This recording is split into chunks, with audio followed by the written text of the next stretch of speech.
हुए उपचुनाव में इस बार जो वोट पड़े हैं और उसके बाद जो कल नतीजे आए हैं तो उसको लेकर अब ये आम चर्चा है। मैं खुद नहीं कह रही हूँ, ये लोगों में आम चर्चा है कि पहले देश में बैलेट पेपर के जरिए चुनाव जीतने के लिए सत्ता का दुरुपयोग करके फर्जी वोट डाले जाते थे और अब तो ईवीएम के जरिए भी ये कार्य किया जा रहा है, जो लोकतंत्र के लिए बड़े दुख व चिंता की बात है। इतना ही नहीं बल्कि देश में लोकसभा व राज्यों में विधानसभा आम चुनाव के साथ साथ खासकर उपचुनावों में तो अब ये कार्य काफ़ी खुलकर किया जा रहा है। और ये सब हमें हाल ही में हुए यूपी के उपचुनाव में काफ़ी कुछ देखने के लिए मिला है। और इस बार महाराष्ट्र स्टेट में विधानसभा के हुए आम चुनाव में भी इसको लेकर काफ़ी आवाज़ें उठाई जा रही हैं। ये अपने देश में यह लोकतंत्र के लिए बहुत बड़ी खतरे की घंटी भी है। ऐसी स्थिति में अब हमारी पार्टी ने ये फैसला लिया है कि जब तक देश में फर्जी वोटों को डालने से रोकने के लिए देश के चुनाव आयोग द्वारा कोई सख्त कदम नहीं उठाए जाते हैं तो तब तक हमारी पार्टी देश में खासकर अब कोई भी उपचुनाव नहीं लड़ेगी। मैं उपचुनाव की बात कर रही हूँ, बाई इलेक्शन की। तो तब तक हमारी पार्टी देश में खासकर अब कोई भी उपचुनाव नहीं लड़ेगी। जबकि आम चुनाव में जब जनरल इलेक्शन होते हैं, जबकि आम चुनाव में इस मामले में थोड़ा बचाव जरूर हो जाता है, क्योंकि इनका अर्थात सरकारी मशीनरी का सत्ता परिवर्तन के डर की वजह से जब जनरल इलेक्शन होता है, जो पार्टी पावर में होती है जरूरी नहीं है कि वो पार्टी पावर में फिर से लौट के आ जाए, दूसरी पार्टी भी आ सकती है। तो फिर वो जो सरकारी मशीनरी है वो थोड़ा घबराती है। जबकि आम चुनाव में इस मामले में थोड़ा बचाव जरूर हो जाता है, क्योंकि इनका अर्थात सरकारी मशीनरी का सत्ता परिवर्तन के डर की वजह से आम चुनाव में इनका जनता पर कोई ज़्यादा दबाव या डर आदि नहीं होता है, जिसे खास ध्यान में रखकर हमारी पार्टी देश में लोकसभा व राज्यों में विधानसभा के आम चुनाव तथा स्थानीय निकायों के भी चुनाव पूरी तैयारी व दमदारी के साथ लड़ेगी। इसके साथ ही यहाँ मैं ये भी कहना चाहती हूँ कि यूपी में सन 2007 में बीएसपी की अकेले ही पूर्ण बहुमत की सरकार बनने के बाद से कांग्रेस, बीजेपी व इनके समर्थक सभी जातिवादी पार्टियां ये सोचकर काफ़ी घबराने लगी थी कि यदि बीएसपी केंद्र की सत्ता में आ गई तो फिर बाबा साहब डॉक्टर भीमराव अंबेडकर का व इनके अनुयायी रहे मान्यवर श्री कांशीराम जी का भी हर मामले में अधूरा रहा सपना जरूर साकार हो जाएगा। जिसे रोकने के लिए फिर इन्होंने अंदर अंदर आपस में मिलकर ये जो जातिवादी पार्टियां हैं, कांग्रेस, बीजेपी या कंपनी के जो लोग हैं, फिर इन्होंने अंदर अंदर आपस में मिलकर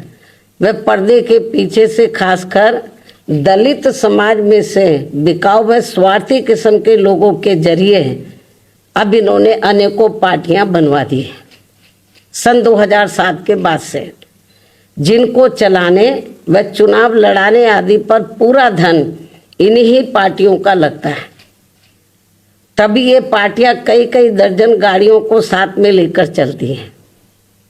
और अब तो ये हेलीकॉप्टर व प्लेन से चुनावी दौरा भी करते हैं।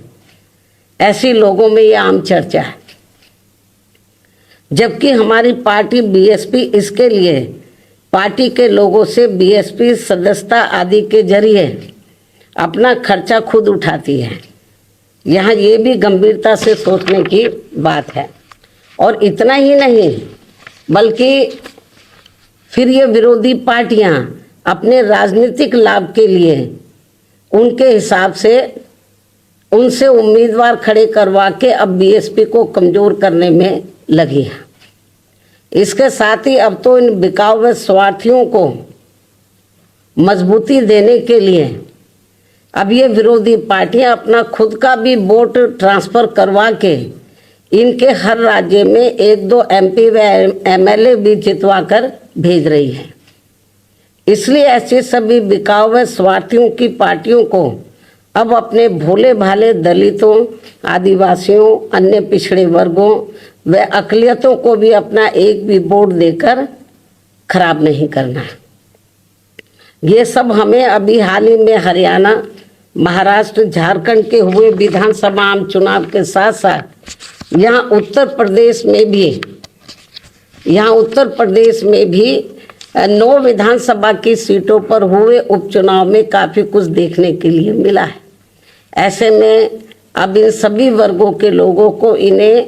जाति, बिरादरी, रिश्ते नातों, यार दोस्तों आदि के भी चक्कर में न पड़कर अपना वोट ऐसी किसी भी पार्टी को नहीं देना है,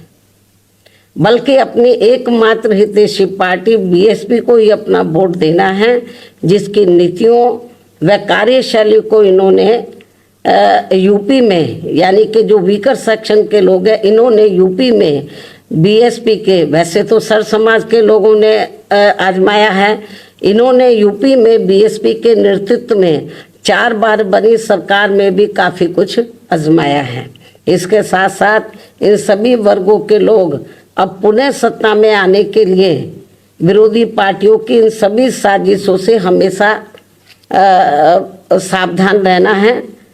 और आपस में भाईचारा पैदा करके अपनी पार्टी बीएसपी को हर मामले में जरूर मजबूत बनाना है तथा इनकी इन सभी साजिशों से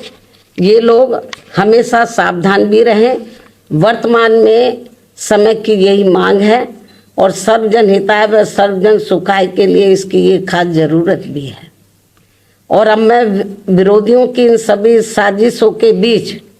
अपनी पार्टी के लोगों ने अपने उम्मीदवारों को यहाँ उत्तर प्रदेश में, महाराष्ट्र में, झारखंड में और ख़ासकर उत्तर प्रदेश में जो 9 विधानसभा की सीटों पर बाई इलेक्शन हुए, तो इन सभी सीटों पर अपनी पार्टी के लोगों ने अपने पार्टी के उम्मीदवारों को जिताने के लिए जो पूरे जी जान से कोशिश की है, तो उनका मैं पूरे तय दिल से आभार प्रकट करते हुए अब मैं अपनी बात यही समाप्त करूं। लेकिन इससे पहले मैं यूपी सरकार को ये भी कहना चाहूँगी, कल यूपी में उपचुनाव को लेकर आए अप्रत्याशित नतीजों के बाद से खासकर संभल जिला सहित पूरे मुरादाबाद मंडल में काफ़ी तनाव की स्थिति व्याप्त थी कल से। ऐसे में शासन व प्रशासन को संभल में मस्जिद व मंदिर विवाद को लेकर सर्वे कराने का कार्य आगे बढ़ाना चाहिए था, जो तो ये ज़्यादा बेहतर होता। लेकिन ऐसा ना करके जो आज वहाँ सर्वे के दौरान जो कुछ भी बवाल हुआ है, हिंसा हुई है, तो उसके लिए यूपी का शासन व प्रशासन पूरी तरह से जिम्मेवार है। ये अति निंदनीय है। ये जो भी कुछ उधर हो रहा है ये अति निंदनीय है, जबकि ये काम दोनों पक्षों को साथ में लेकर शांतिमय ढंग से किया जाना चाहिए था, जो नहीं किया जा रहा है। ऐसे में अब मैं खासकर संभल के सभी लोगों से वहाँ शांति व्यवस्था बनाने की भी पुरजोर अपील करते हुए अपनी बात यही समाप्त करती हूँ। धन्यवाद। जय भीम व जय भारत।